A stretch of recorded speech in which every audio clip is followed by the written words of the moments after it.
Given his current rate of production, I can't see the Buccaneers picking up Joe Tryon-Shoyinka's fifth-year option next offseason. What can he do to change my mind, to change their mind? That and more on today's episode of Locked On Bucs. You are Locked On Buccaneers, your daily Tampa Bay Buccaneers podcast, part of the Locked On Podcast Network, your team every day.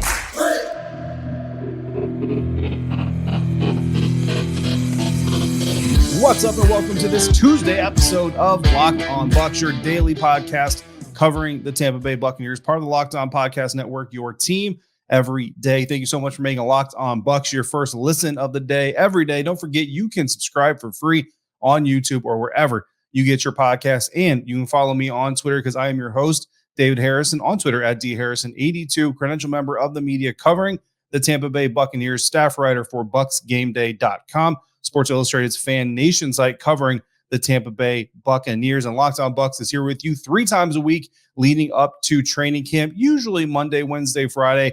I had a trip up to the Canadian border this weekend, got back late Sunday, so I was not able to plan and execute a Monday episode. So here we are. You're getting a Tuesday episode. You'll get a Wednesday episode as well, and then you'll also get a Friday episode this week. Next week, it's starting to look like you might get a Tuesday, Wednesday, Friday mix as well. Typically try to do Monday, Wednesday, Friday, but bear with us.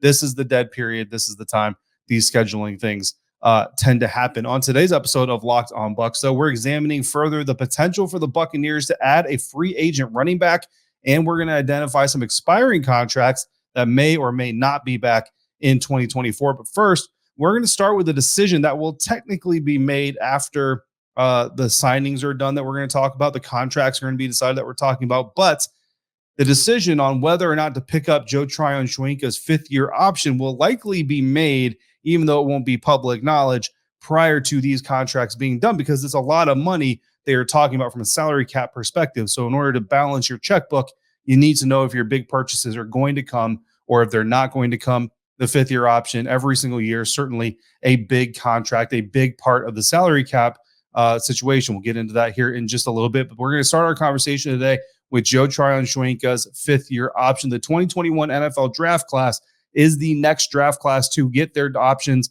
declined or picked up. Only first-round picks get those options declined or picked up. That's the only rookie class, or that's the only part of every rookie class, the first round, that NFL teams have a right to beyond 4 years. They get a 1-year fifth-year option, like we said. So in 2020, the outside linebacker fifth-year option at the basic level was $12.141 million. Now, there's different tiers to the fifth-year options, right? That's why I said it the way that I said it. The basic level applies to all first-round picks every single year. If you're a first-round pick in your draft class, when your draft class fifth-year option window opens up, you apply to the basic tier no matter what. Now, there's some contractual things like Jeff Okudah, when he was traded to the Atlanta Falcons, the Detroit Lions agreed to pay part of his salary. Therefore, he actually wasn't eligible for a fifth-year option, stuff like that. If you get an extension, obviously there's no fifth-year option, things like that. But other than those kind of outlying situations, if you are eligible for a fifth-year option, you are at least eligible for the basic level, which again, in 2020, for the 2020 class, so this year, 2023 rather, if teams picked up a 2020 first-round draft picks fifth-year option for an outside linebacker, they're locked in for a fifth-year, $12.141 million salary cap hit, and that is fully guaranteed against injury, against everything except basically suspension or jail time, right? Now, the next tier after the basic tier is the playtime tier. Now, the playtime tier for outside linebackers this year, so again, from the 2020 class, if you're an outside linebacker selected in the first round and your option got picked up and you had a playtime qualification, you were paid, or you will be paid, $13.212 million. Now, in order to qualify for the playtime tier of the fifth-year option, you have to have played 75% or greater in 2 of the first 3 seasons, or an average of 75% or greater over all 3 seasons, or 50% or greater over all 3 seasons. Now, we'll get into Joe Tryon-Shoyinka's qualifications here in just a minute. The next tier is 1 Pro Bowl. If you've been to 1 Pro Bowl, then you all qualify for that tier. Doesn't matter what the rest of your stats are. This year, an outside linebacker was $17.452 million. So again, that would be the 5th year, not this coming season, but the following season. If you made to multiple Pro Bowls as an outside linebacker from the 2020 first round class, then you would be eligible for a $19.727 5th year option. Now we're using 2020 first class numbers, because we don't have 2021 first class numbers because of the way these numbers are factored. It's a certain range of contracts per position that are average, and then that's what you get. So these numbers are going to change next year. We'll get into what the estimated amount is here in just a second. Now, let's look at Joe Tryon-Shoyinka's qualifications. Now, obviously, he qualifies for the basic level, right? Because he's a first-round pick. He plays for the team, all those things. None of the trades, none of the extensions have happened. But in 2021, Joe Tryon-Shoyinka only played 49.08% of the snaps for the Tampa Bay Buccaneers defense, which means 50% or greater over all 3 seasons. He does not qualify for a playtime echelon. 75% or greater in 2 of the first 3 seasons. Obviously, he does not qualify for. So the only tier in the playtime tier that he could qualify for is an average of 75% or greater over all 3 seasons. Now, in 2022, he played 75.2% of the snaps, which is an obvious increase, in large part due to the injury of Shaquille Barrett. But then in 2023, in order for basically Joe Tryon-Shoyinka can't qualify for the playtime tier, because in 2023, even if he played 99.9% of the snaps, he would still average less than 75% over the 3 seasons to qualify. So unless he makes a Pro Bowl, he is going to qualify for the basic tier. That estimation, and again, this is just looking at kind of like last year's number. Last year's number from the 2020 class to the 2019 class was about $1.5 million difference. So next year's number, I'm going to estimate roughly right now, is going to be about $14.5 million. So if the Tampa Bay Buccaneers next offseason, because for those who don't understand or need a clarification here, when you are in the offseason between your 3rd and 4th NFL seasons as a first-round draft pick, that is the offseason your team has to exercise or decline your 5th-year option. So for Joe Tryon-Shoyinka, drafted in 21, that's his rookie season. 2022, second season. 2023, this is his 3rd season. Between this year and next year, the Buccaneers will have to either pick up his option or decline it. If they pick it up, it is guaranteed for his 5th year, which would be the 2025 NFL season, fully guaranteed, locked in against injury, all those things. That's what Devin White is playing on this year, and he doesn't want to play on it. Therefore, we have this contract dispute, right? So unless Joe Tryon-Shoyinka makes the Pro Bowl, he's going to qualify for the basic level, which I estimate to be about $14.5 million. That's a rough estimate because contracts change all the time. As of today's contracts, if the Buccaneers were to pay Joe Tryon-Shoyinka $14.5 million, that would be the 8th highest annual average value for a contract paid out to an outside linebacker right now, just barely more than Vikings outside linebacker Danielle Hunter, who's making, I think, $14.4 million. Now, how does Joe Tryon-Shoyinka stack up to that 8th highest AAV? Well, he's tied for 32nd in sacks among all outside linebackers since he joined the league. So this isn't just rookies or just his draft class. This is all outside linebackers since 2021. Joe Tryon-Shoyinka is tied for 32nd with 8 sacks. So off the mark, right? He's tied for 122nd with 69 tackles. Again, off the mark. Tied for 53rd in tackles for losses with 11. Again, off the mark. Quarterback hits, tied for 18th with 24. A little bit closer, but still not 8th overall, not even half of 8th overall, or twice 8th overall, right? Since 2021, how he stacks up against his draft mates, there were 4 outside linebackers drafted before Joe Tryon-Shoyinka came off the board, and I'm including Micah Parsons. I mean, when he was drafted, he was an off-ball linebacker, right? But he gets played everywhere. So just to give JTS the kind of benefit of the doubt, I'm going to count Micah Parsons in here. Anyway, among his outside linebacker classmates, Joe is 4th in sacks, so right on par with his draft position, 15th in tackles off the mark, tied for 5th in tackles for losses, just barely off the mark, and he's 3rd in quarterback hits, so 1 spot better, only trailing Micah Parsons and Jalen Phillips, which I remember James Yarko was a big rallier for Jalen Phillips that year. Unfortunately, Jalen wasn't on the board when the Buccaneers selected. So that's how he stacks up against his class. Drafted the 4th outside linebacker if you count Micah Parsons. If you don't, he's the 3rd. Either way, his numbers are relatively similar outside of tackles to where he was drafted. Now, if we compare his financial comparison, right? Danielle Hunter is his financial comparison. Let's compare him in numbers. JTS is coming in 48% fewer sacks, 67% of the tackles, 61% of Danielle's tackles for losses, 75% of his quarterback hits. And so he's averaging 62.75% of Danielle Hunter's production. So if we're going to value JTS, we're going to value him at about 62.75% of what Danielle Hunter is earning That equates out to $9.04 million. If you account for inflation that we see every year, you can round it up to about $9.5 million. Average annual value is what I kind of project JTS has been playing at for as far as his rate. That's $5 million off the mark. That's not a small amount of money, right? Now, $9.5 million annual average value would make him 15th in that number, just ahead of Travon Walker, who's playing on a rookie deal. So I don't really want to go there. I want to go with guys who have signed a second contract, right? So the closest he's coming to that guy is Zadarius Smith. Zadarius Smith is making $11.7 million. So still about $2 million ahead of Joe Tryon-Shoyinka if he gets this annual average value of $9.5 million that I've kind of come up with. So comparing these two, Joe Tryon-Shoyinka to Zadarius Smith, JTS is accounting for 80% of Smith's sacks, 153% of his tackles, meaning he has more tackles than Zadarius Smith since Joe Tryon-Shoyinka joined the NFL. 73%, or well, rather, this is the last 2 years since Zadarius Smith signed his current contract, right? 73% of the tackles for losses, so 11 to 15, and they have the exact same amount of quarterback hits. So the average production of Zadarius Smith that Joe Tryon-Shoyinka is also equating for 76.5%.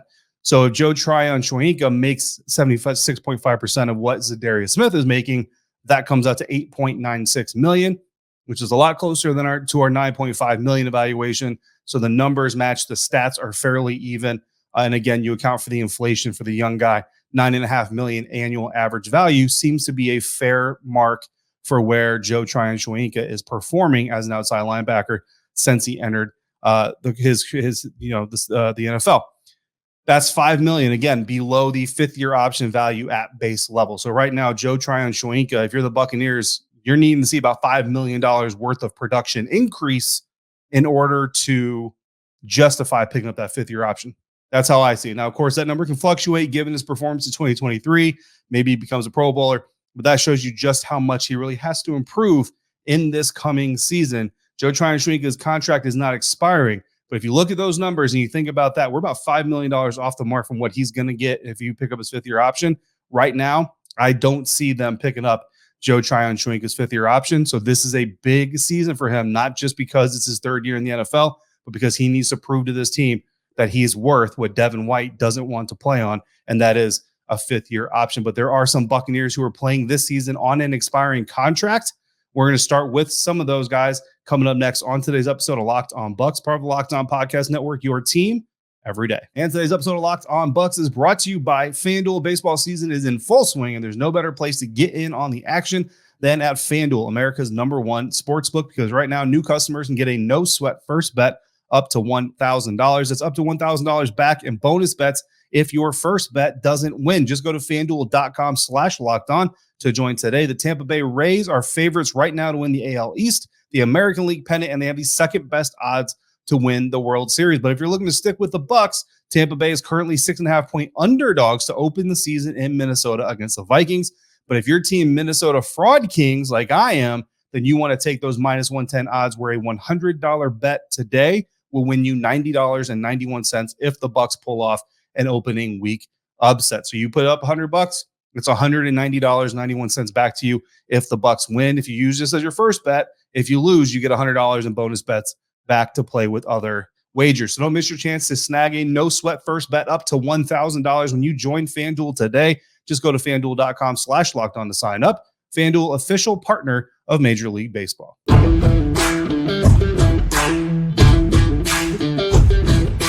Thanks again for being Locked On Bucs, your first listen or view today and every day, or at least 3 days a week right now, leading up to training camp. Every dayers come back tomorrow. You don't have to wait an extra day between James and I, because tomorrow is WTSP Wednesday. James and Evan Klosky of 10 Tampa Bay will be with you to talk even more Buccaneers football, speculations, projections, rankings. It's the dead period. This is the time we take to kind of ideate, right? We want to look at the future, kind of look at some things, some what ifs, and let's talk about some of these what ifs. And one of the what ifs that we're going to talk about is, what if the Buccaneers try to sign some of these guys with expiring contracts? Well, right now, after the 2023 NFL season, the Buccaneers are projected to have a whopping $216,000 in cap space for 2024. That's it. Now, We've already talked on this show every day as you've been here. We've already talked about the Mike Evans extension. There's been rumors that they're talking about the extension. Hopefully that's all true to free up some space beyond this year and even the next. But even at a minimum salary for Mike Evans, like even if the Buccaneers work out a contract where Mike is making the bare bones minimum next season, Tampa Bay is going to be over the cap, right? So no matter what, moves for next year have to be done to manage the salary cap. Now, if you restructure Vita Vea, Jamel Dean, simple restructures, no money lost. We're not talking about money lost, just about converting some salaries into bonuses. That will actually free up $20 million. So boom, just like that, you've got $20 million in cap space. If you extend Chris Godwin next year, whose contract expires after 2024, so basically do what you're doing right now with Mike Evans with Chris Godwin next season and extend him, stretch some of that money out, you can free up even more. Releasing Russell Gage. Now, calm down, guys. Calm down. I know James loves Russell Gage. I like Russell Gage. I hope that he can stay healthy and show the potential that we all know he has. But if he doesn't, and if the Buccaneers decide to move on from him, releasing Russell Gage after the season frees up $11.184 million. So restructuring Vita Vea, restructuring Jamel Dean, letting Russell Gage go, you've already saved over $31 million. Boom, you're good to go. And just like that, we are green, we are solvent, and we can spend some cash. So let's start with the position group that has the most expiring contracts. And I'm going to do this a little bit different. I'm going to go, will they, could they, won't they, right? So we're going to put these players into three different categories. I'm going to start with offensive linemen because there are 5 offensive linemen on the roster this year that are playing on expiring contracts or one-year contracts, like Matt Filer, who's playing on a one-year contract. Aaron Stinney is playing on a one-year contract. John Molchon, Nick Leverett, and Brandon Walton all have expiring contracts. So I'm going to say who I think the Buccaneers will re-sign, who they could re-sign, and who I don't think they will, so who they won't re-sign. Now, I think they will re-sign Aaron Stinney. I think the longevity here, again, health is going to play a certain factor into this. If he finishes the year again injured, then unfortunately this might have to change to a won't.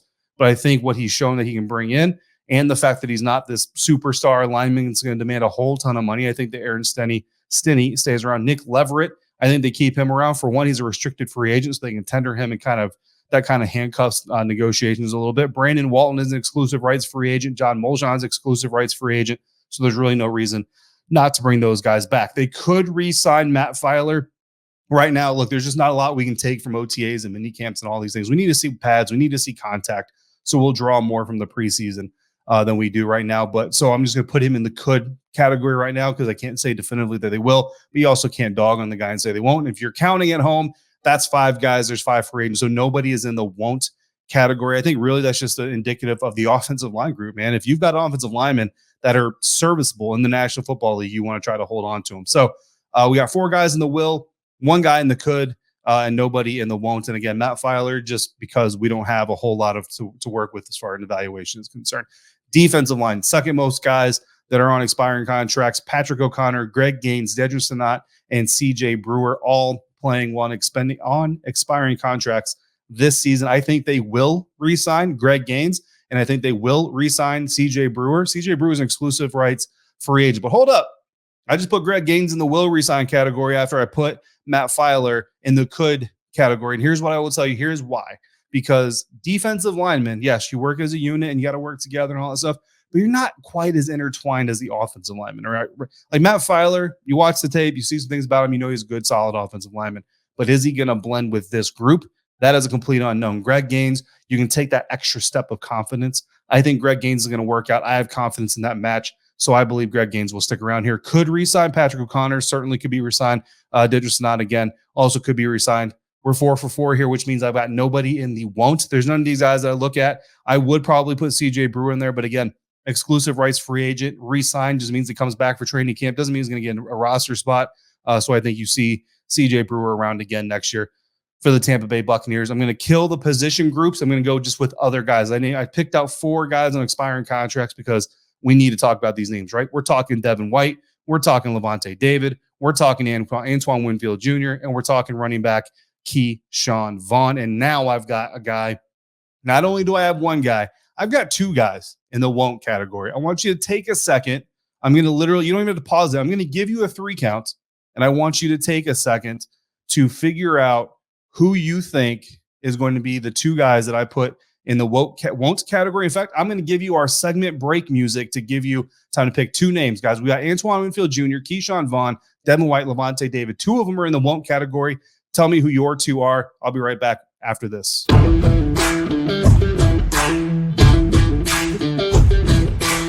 All right, so you've got a full 13 seconds there to come up with your two names. My won't. Let me start with the won'ts.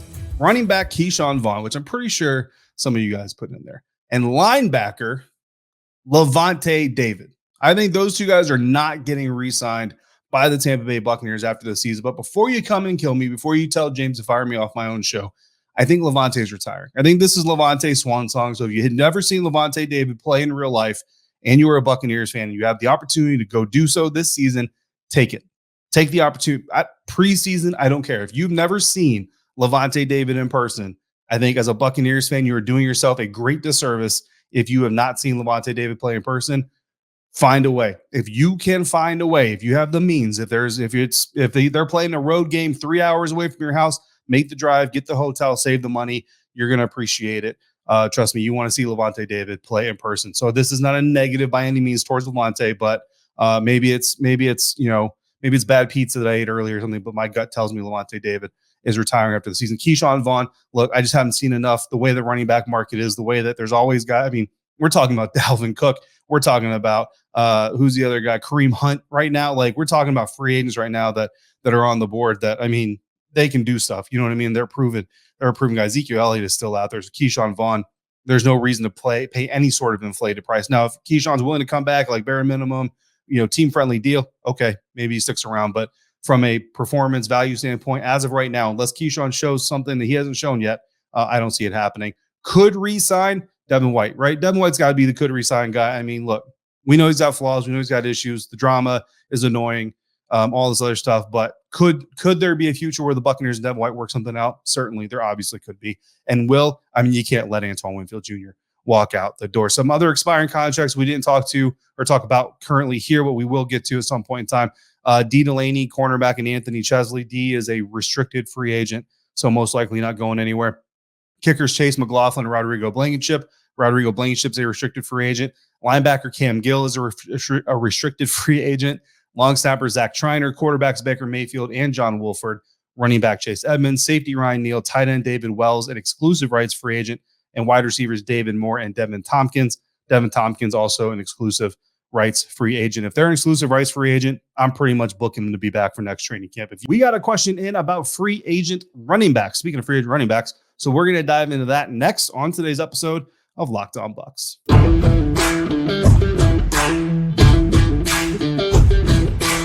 All right, wrapping up today's episode of Locked On Bucs with a question from Adam out in Georgia. Greatly appreciate your question, Adam. If you want to submit a question, drop it in the YouTube comments, drop it in the Gmail account, lockedonbuckspodcast@gmail.com, or hit up either James on Twitter at JR_Bucks or hit me up on Twitter at DHarrison82. I would love to tell you to hit up our Twitter at Locked On Bucs, and you can do so, but that is a show Twitter. That is a network Twitter. It's not our Twitters. We do have access to it, but just letting you know, adding us individually or together is a better route, or email it like Adam did.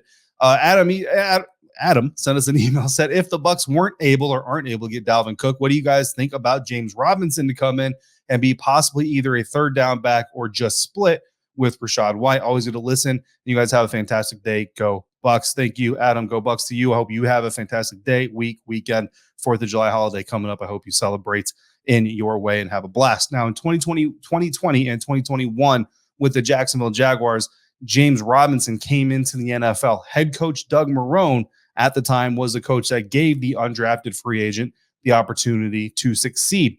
He did so in 2021. He was under coach Urban Meyer. Yikes. Still performed well as an individual player. And then Urban Meyer was ousted. But again, undrafted free agent success helped actually lead to the release of running back Leonard Fournette. Obviously, Leonard had a hand in that as well. But because of his success, the Jags were more comfortable doing so. Unfortunately, at the end of the 2021 season under head coach Urban Meyer, James Robinson tore his Achilles, and that might be the new ACL, guys. Like torn Achilles for running backs might be the new ACL. We'll talk about why here in just a minute. But from 2020 to 2021, James Robinson played in 28 of a possible 33 games.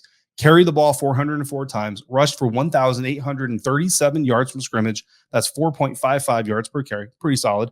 15 touchdowns, had 80 catches for 566 yards, which is a 7.08 yards per catch average, and 3 receiving touchdowns. Really good, solid running back, especially for an undrafted dude. Really, really made a lot for himself. Then he had that Achilles in December 2021, came back in 2022. This time, Jacksonville had a new head coach, Doug Peterson, a new direction, and he ends up midway through the season getting traded to the New York Jets after Breece Hall tore his, I don't know what his injury was, but Breece Hall got injured. Travis Etienne, who was injured the year he was drafted out of Clemson, came back, started playing fairly well. In total, though, James Robinson played 11 games of a possible 17, carried the ball 110 times, rushed for 425 yards from scrimmage, was a 3.86 yards per carry average. Not as good, but when you look at the flip-flops and transitions, not too bad. Had 3 touchdowns, 11 catches, 51 yards, which is a 4.64 yard per catch average. Not so great. 2 receiving touchdowns. Again, was traded to the Jets after Travis Etienne came on strong, and the Jets suffered an injury to rookie Breece Hall. They sent a 2023 6th-round pick to the Jacksonville Jaguars. Could have been a 5th, but he didn't hit the milestone, so it stayed a 6th. Was not retained. I don't know if he was released, but he was not retained by the New York Jets following the season. Signed on with the New England Patriots on March 17th, but then was subsequently waived on June 12th, passed through waivers, so he is now a free agent. Now, according to reports, around the time that James Robinson was waived, he was waived by the Patriots due to injury concerns. He was having a hard time staying on the practice field, and during this portion of the offseason, OTAs, there's no contact, there's no pads. That is certainly concerning. So he was waived because of those concerns. Would he fit in Tampa? From a talent standpoint, I think you have to say, yeah. Like, James Robinson has shown that he has talent. He has ability. The problem that he has right now is availability. And we've said it on this show again. We've copied it from other people. The best ability is availability. And right now, James Robinson doesn't have a lot of that. Now, if there's a guy on your 90-man roster, like there's like a depth tight end or a lineman or a linebacker that you just know really isn't going to cut it, probably not going to make your practice squad. Would it be smart, if you can't get a Dalvin Cook or one of the other guys, to bring him in, see if you can maybe get him healthy? I mean, honestly, you could even redshirt him for a little bit, maybe stash him on your practice squad and then see if you can get him healthy for a midseason push. I wouldn't be against it. I just don't know if that's the path that the Buccaneers are going to take. But it inspired me to look at some other options. So I got a high-end option, a mid-level option, and a low-end option to wrap up the show here. High-end is obviously Dalvin Cook, right? The questions about Dalvin Cook is he going to accept the role in Tampa Bay? Because Rachaad White is not just going to become a backup, right? It's going to be at least a split carry situation. If not, Dalvin coming in to be the change of pace role player. Is Dalvin going to be willing to take that? We heard Skip Pete, the running back coach, talk about Ezekiel Elliott, his former pupil with the Dallas Cowboys, and whether or not he was willing to accept that type of a role.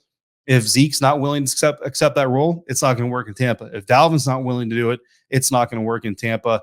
And then, of course, you have to clear enough money. That extension of Mike Evans could possibly do that, but you got to clear enough money because Dalvin Cook is not going to want to come in and play for a league minimum. I don't think Dalvin Cook is happening at this stage of the game. A mid-level option, Kareem Hunt. I think that one's a very interesting one. I know there's a lot of smoke around the Washington Commanders and Kareem Hunt. That makes a lot of sense. Eric Bieniemy is there, obviously knows the system, and he's accepted that backup change of pace role in Cleveland, which is what he would fill in Washington, which is what he would fill in Tampa. So we already know this is a veteran back who still has some ability, and the rumor is that he might sign for about 1 year, $2 million. Certainly, you're going to clear $2 million with Mike Evans' extension. So let's make it happen, Captain. Let's bring in Kareem Hunt, Rachaad White, Kareem Hunt, Chase Edmonds, maybe Ke'Shawn Vaughn.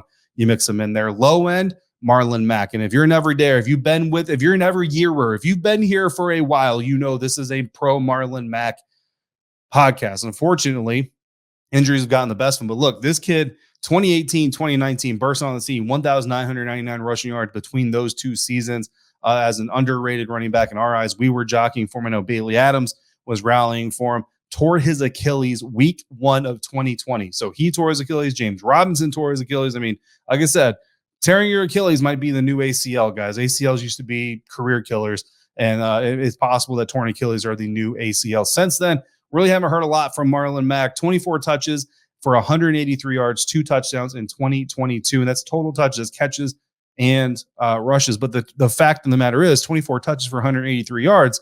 I mean, that's a lot of production for a low amount of touches and 2 touchdowns. So when Marlon Mack is on the field and he's getting the ball, he's a talented dude. He's showing all the talent that he had when he came out of school that had everybody excited. I would love to see the Buccaneers take a run on a guy like Marlon Mack here in training camp. Will they do it? I don't know. Should they do it? I'm going to come out with a resounding yes. And because James isn't here, Adam, we are both going to answer your question with yes, they should look at a guy like James Robinson. They should also go look at a guy like Kareem Hunt or maybe even a Marlon Mack to add to this running back group. It's going to do it for me today and James, because I'm speaking for him today as well. Coming up tomorrow, James will be back to speak for himself. So will Evan Klosky of WTSP 10 Tampa Bay, your favorite Tampa news station. So make sure you come back through for that. In the meantime, if you've got questions, you can leave them again in the comment sections here on YouTube, or you can email them to us at lockedonbuckspodcast@gmail.com, or hit me up on Twitter, dharrison82. Hit up James at jarco_Bucks. Hit up Evan at eklosky10 Tampa Bay. I think it is. I'm not sure what his Twitter here. Let's find out real quick. It is eklosky WTSP. Hit up Evan Klosky at eklosky WTSP if you've got questions specific for him on WTSP Wednesday. I'm sure he'll get a kick out of that. Until we speak again, please be safe, be kind, fire the cannons, and we'll see you next time for another episode of Locked On Bucs, part of the Locked On Podcast Network, your team every day.